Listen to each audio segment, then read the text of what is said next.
There comes a point where looking outside yourself is no longer curiosity or humility, it's avoidance. Not because guidance has no value, but because the answer you're looking for has already made itself known, quietly and repeatedly, and you've learned to override it. Most of us were trained to doubt what we feel, to check the room, to ask someone else, to look for confirmation before trusting our own perception. Over time, that habit turns into a subtle form of self-abandonment. We call it seeking, but what we're really doing is postponing responsibility for what we already know. Inner knowing isn't vague. It isn't mystical fog or wishful thinking. It's specific. It lives in the body. It shows up as a tightening, a pull, a refusal, a clear yes or a clear no. And it doesn't beg for attention. It waits, patiently, consistently, until we're willing to listen without negotiating it away.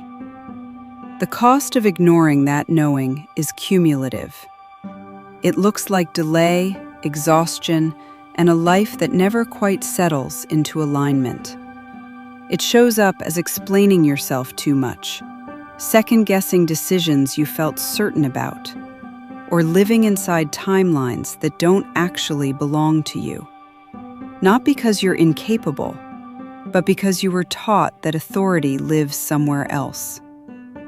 There is a moment, quiet, unmistakable, when continuing to seek outside yourself becomes a way of staying comfortable. Because trusting your own knowing requires something harder: ownership. It asks you to stand by your choices without consensus, to move without guarantees, to accept that clarity doesn't always come with applause. This isn't about rejecting wisdom or guidance. It's about remembering that no system, teacher, or framework can outrank lived perception. What you know through your own experience carries a different weight. It's earned, it's embodied, and it doesn't need to be justified to be real. When you stop outsourcing your truth, something shifts. The noise fades, decisions simplify. Life begins to organize around you instead of pulling you apart.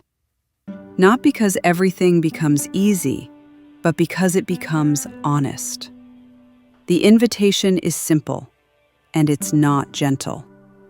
Stop looking for permission. Stop asking questions you already have answers to. The moment you trust what you know, you step out of seeking and into authorship. And from there, everything changes.